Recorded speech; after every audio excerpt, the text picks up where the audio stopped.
Sederet hasil pertemuan Menteri Malaysia dan Gubernur Bengkulu soal investasi komoditi di Bengkulu.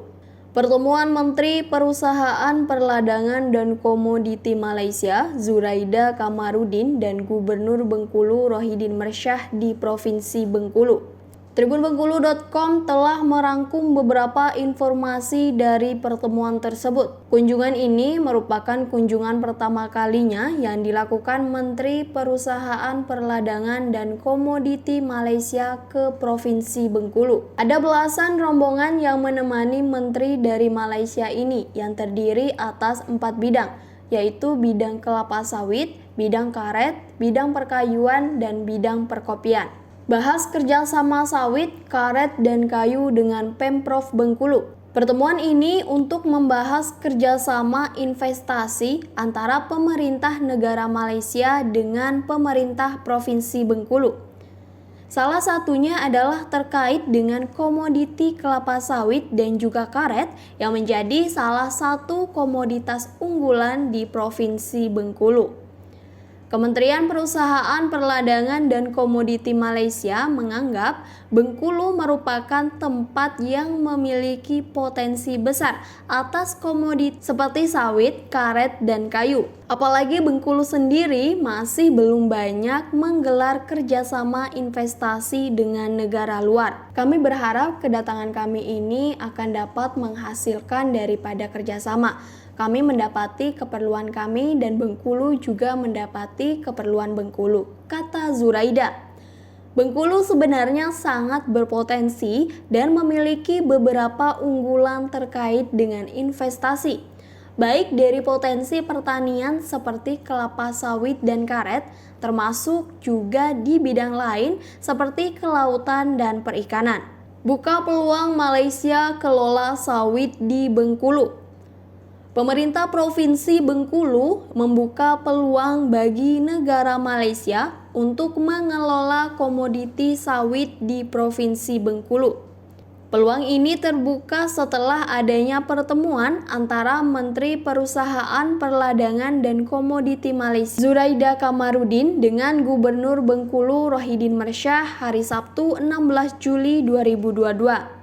Pertemuan tersebut merupakan jalan pembuka kerjasama antara pemerintah Provinsi Bengkulu dengan Malaysia terkait pengelolaan kelapa sawit. Untuk menindaklanjuti hasil pertemuan tersebut, akan ada pembahasan lanjutan yang akan membahas kerjasama antara Badan Usaha Malaysia dan Badan Usaha milik daerah Provinsi Bengkulu. Nanti mereka mendirikan industri bersama, kira-kira seperti itu. Mungkin seperti mendirikan usaha pengelolaan sawit, pohon karet, seperti itu yang akan dibangun di Provinsi Bengkulu, kata Rohidin. Tidak menutup kemungkinan juga akan ada usaha lain yang merupakan turunan dari kelapa sawit. Namun pengelolaannya tetap akan dilaksanakan di dalam Provinsi Bengkulu. Malaysia tertarik kelola limbah pohon sawit. Menteri Perusahaan Perdagangan dan Komoditi Malaysia, Zuraida Kamarudin, tertarik untuk mengelola limbah pohon sawit di Bengkulu. Apalagi setelah mendapat penjabaran dari Gubernur Bengkulu, Rohidin Mersyah, bahwa limbah pohon sawit di Bengkulu masih belum ada pengelolaannya. Bahkan banyak yang dibiarkan saja oleh masyarakat sampai membusuk dan menjadi pupuk alami bagi tanah. Kita lihat kita dapat memanfaatkan batang-batang sawit yang sudah tua dan tidak dipakai lagi, kata Zuraida. Padahal menurut Zuraida, potensi pengelolaan pohon sawit ini sangat bagus untuk dikelola. Mereka tertarik karena saat ini Malaysia justru kekurangan bahan baku untuk memproduksi baku furnitur dari limbah pohon sawit ini.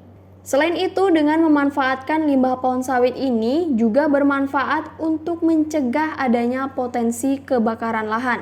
Karena dari informasi yang ia terima, masih ada masyarakat yang memusnahkan limbah pohon sawit yang sudah tua ini dengan cara dibakar. Maka jika limbah pohon sawit ini dikelola, akan memiliki banyak manfaat bagi Bengkulu maupun Malaysia. Malaysia beri tips stabilkan harga sawit. Harga tandan buah segar sawit di negara Malaysia saat ini masih stabil di harga Rp880 atau senilai dengan Rp3.000 hingga Rp3.500 per kilogram. Sangat jauh berbeda dengan harga TBS sawit di Indonesia, khususnya di Provinsi Bengkulu. Hingga saat ini hanya Rp1.120 hingga Rp1.130 per kilogram pada tingkat pabrik. Stabilnya harga TBS sawit di Malaysia tersebut dibenarkan oleh Menteri Perusahaan Perdagangan dan Komoditi Malaysia, Zuraida Kamarudin. Salah satu cara yang dilakukan oleh pemerintah Malaysia untuk menstabilkan harga TBS sawit yaitu dengan tidak terlalu tergantung kepada produksi CPO. Hal ini juga bisa diterapkan di Provinsi Bengkulu untuk mendapatkan harga terbaik TBS sawit agar bisa stabil kembali.